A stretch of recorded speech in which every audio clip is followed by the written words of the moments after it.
recently bought this 2010 Toyota FJ Cruiser, and I've got some big plans for it: larger wheels and tires, a lift kit, a number of other modifications. But before I got started with the build, I wanted to answer a question, and that is, how is a stock FJ Cruiser off-road? And today I'm going to go over a number of the systems, some of the numbers on the vehicle in terms of off-road capability, and then we're going to take it out and have a little bit of fun. Well, we'll start by going over a few numbers on the FJ Cruiser. First of all, it's got a 4-liter V6, and when it first came out, it had single variable valve timing with 239 horsepower and 278 pound-feet of torque.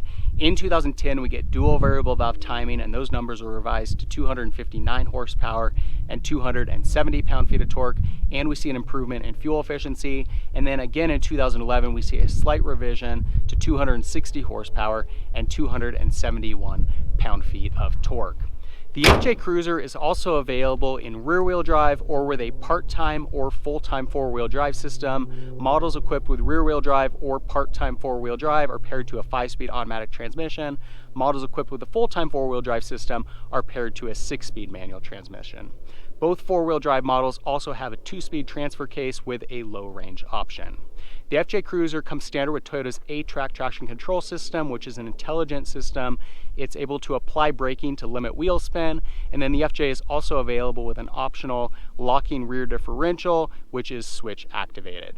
In terms of the overall dimensions of the vehicle, it's pretty conducive to off-road driving. We've got a short wheelbase, 9.6 inches of ground clearance, our front approach angle, which tells us how well the vehicle can transition from a flat surface to a steep incline, is 34 degrees.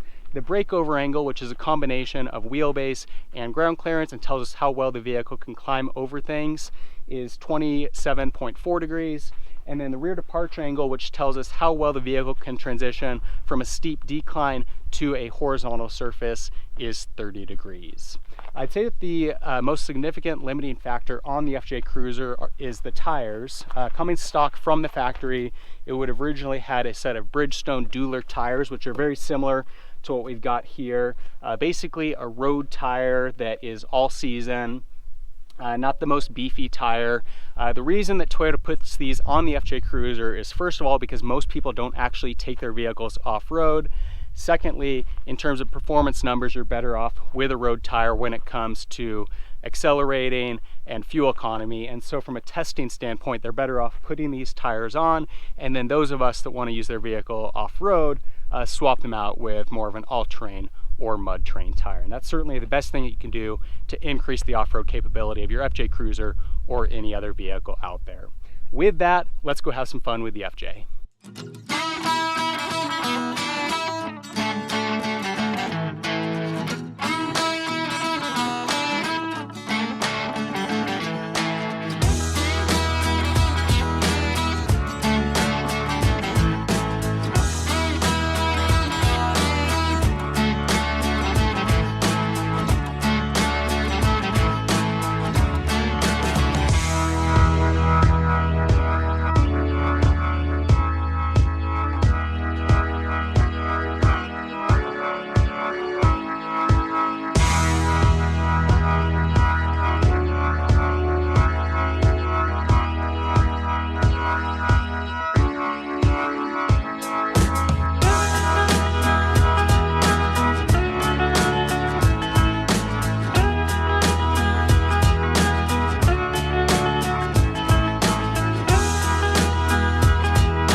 Well, that's it for the drone batteries, so that's going to be it for today's video. But as you can see, the FJ Cruiser was quite capable. I took it up some steep inclines, some steep drops, difficult terrain. We got a wheel or two off the ground several times during the day.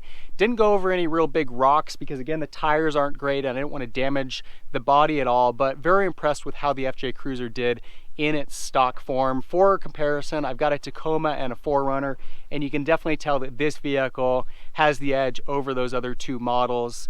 I didn't use the A-track at all or the locking differential. I always like to save those extra tools in case I get stuck, but fortunately didn't need them today. All around, really impressed with the FJ Cruiser in its stock form. Of course, the tires are the most limiting factor, but even today, a couple situations where we spun out a little bit, but I was able to back up, take a different line, and get up just fine. So even with the stock tires, it did okay.